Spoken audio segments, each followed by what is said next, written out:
আমি অনেক চেষ্টার পরও মা হতে পারছি না, তাই অনেকে আমাকে অনেক আমলের পাশাপাশি তাবিজ ব্যবহার করতে বলছেন, অনেকে কটু কথাও বলেন, কিন্তু আমি খুবই সন্দিহান গুনাহের ব্যাপারে। দয়া করে সঠিক তথ্য দিয়ে সহযোগিতা করবেন। বোন ফারজানা প্রশ্ন করেছেন, দেখুন, যে সমস্ত বোনের বাচ্চা হয় না, আমাদের সমাজে এক শ্রেণীর কুলাঙ্গার, এক শ্রেণীর খারাপ মানুষ আছে যারা ওই মেয়েদেরকে নিয়ে কটু কথা বলে, আছে না নাই? গ্রামাঞ্চলে বিশেষ করে অনেকে আছেন এই সমস্ত বোনদেরকে খোঁচা মেরে কথা বলেন। সন্তান হওয়া না হওয়া এটা কি পৃথিবীতে কোনো মানুষের হাতে? কোনো মানুষের হাতে?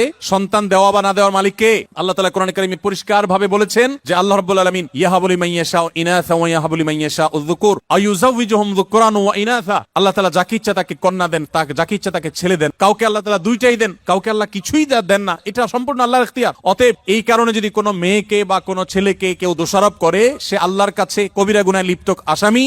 যদি সে মুখে দাঁড়িয়ে থাকে, সে যদি হাজী সাহেব থাকে, সে যদি মসজিদের সভাপতি সেক্রেটারি হয়, সে যদি আলেম ইমাম সাহেব হয়, তারপরে সে আল্লাহর কাছে অপরাধী এবং ক্রিমিনাল, বিকজ সে একজন নির্দোষ মানুষকে সে দোষ দেওয়ার চেষ্টা করেছে। এজন্য খবরদার, সন্তান হয় না, সব ছেলে হয় অথবা সব মেয়ে হয়, এজন্য মেয়েদেরকে অথবা ছেলেদেরকে কাউকে কোনো দোষ দেওয়া যাবে না। এটা সম্পূর্ণ আল্লাহর ফয়সালা।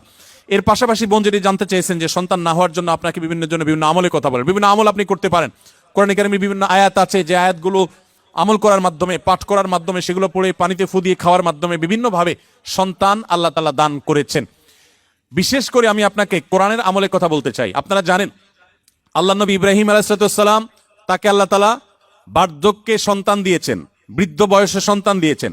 আল্লাহর আরেক নবী জাকারিয়া আলাইহিস সালামকে আল্লাহ তাআলা বৃদ্ধ বয়সে সন্তান দিয়েছেন, যে বয়সে সন্তানের আশাই তারা ছেড়ে দিয়েছিলেন, নিরাশ হয়ে গেছেন যে বয়সে সন্তান হবে না। ঠিক তখন আল্লাহ তাআলা অলৌকিকভাবে সন্তান দিয়েছেন। তারা আল্লাহর কাছে সন্তান চেয়ে দোয়া করেছেন। সেই দোয়াগুলো আপনিও করতে পারেন, স্বামী স্ত্রী উভয় নিয়মিত করতে পারেন।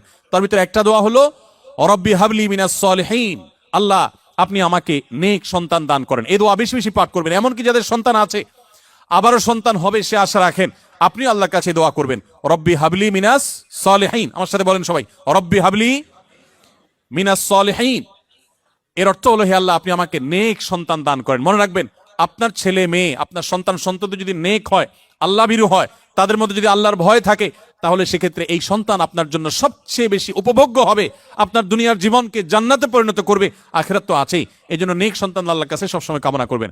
সন্তান যদি অমানুষ হয়, এর চাইতে বড় দুর্ভাগ্যের আর কিছু হতে। আমি জাপানে গিয়েছি, সেখানে দেখেছি, এখানকার কালচারও আপনারা আমার চাইতে আরো ভালো জানেন।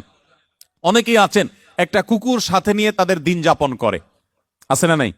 আপনাদের চোখের মধ্যে পড়ে কি পড়ে না? বৃদ্ধ বয়সে একজন মানুষ একটা কুকুরের বাচ্চা, কুকুরের একটা ছানাকে নিয়ে তার দিন রাত সে পার করে দেয়, তার সবকিছু সে শেষ করে দেয় শুধু একটা কুকুরের বাচ্চাকে সাথে নিয়ে। এই জিনিসটা কি আমাদের জন্য খুব কাঙ্ক্ষিত না অনাকাঙ্ক্ষিত বলেন তো? এটা কি কাঙ্ক্ষিত? এরা কেন এরকম করে? কারণ ওই যে সন্ততি নাতিপুতি তাদেরকে হাতের কাছে পায় না। মানুষ আদর করতে পারলে কেউ তো আর পশু আদর করে থাকতো না, ভাইরা আমার। এই জন্য আপনাদেরকে আমি বলতে চাই, নিজের সন্তানকে যদি ঈমান শিখান, তাওহীদ শিখান, মনে রাখবেন পৃথিবীতে ঈমানদার কোন সন্তান তার বাবা মাকে বার্ধক্যে রেখে দূরে চিরকালের জন্য সম্পর্ক ছিন্ন করে চলে যেতে পারে।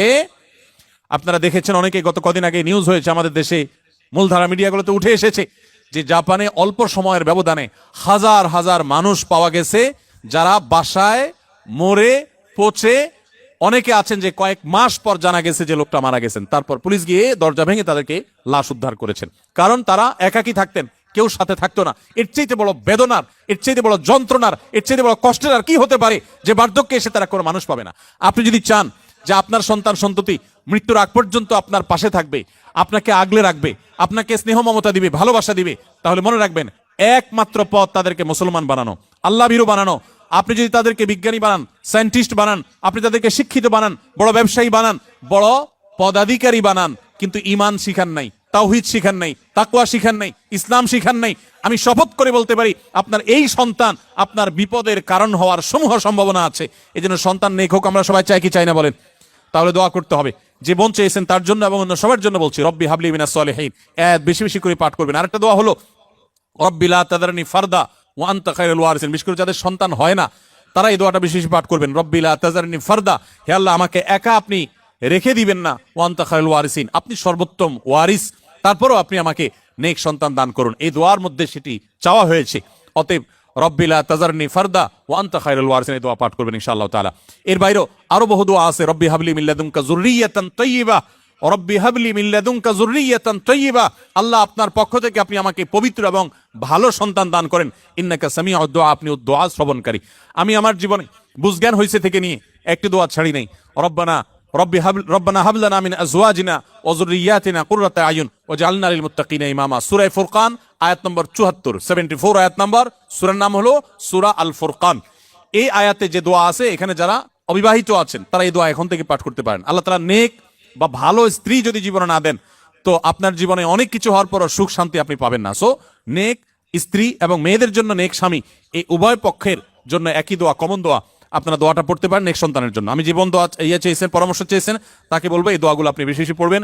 সূরা ফুরকানের 74 নম্বর আয়াত, এর বাইরে আরো 3টা দোয়া বলেছি। রব্বি হাবলি মিনাস সলিহিন, রব্বি লা তাযারনি ফারদা ওয়া আনতা খায়রুল ওয়ারিসিন, রব্বি হাবলি মিন লাদুনকা যুররিয়াতান তাইয়্যিবা ইন্নাকা সামিউদ দুআ।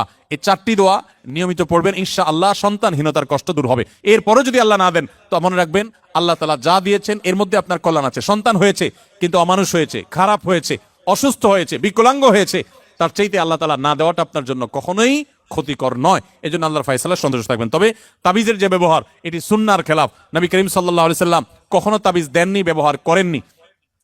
এই তাবিজের ব্যবহারে কোরআন কারীমের আয়াত থাকলে সেটা জায়েজ কিনা জায়েজ, এটা নিয়ে ওলামাদের যে ইখতিলাফ বা মতবাদ পার্থক্য আছে, এর ঊর্ধ্বে উঠে আপনি নিশ্চিতভাবে জানতে পারেন তাবিজের ব্যবহার এটা নবী সাল্লাল্লাহু আলাইহি সাল্লামের সুন্নাহ না। বিধায় কোরআন এবং সুন্নাহ বর্ণিত দোয়া, আয়াত এগুলো পড়ে পড়ে ফু দিবেন এবং আমল করবেন ইনশাআল্লাহ।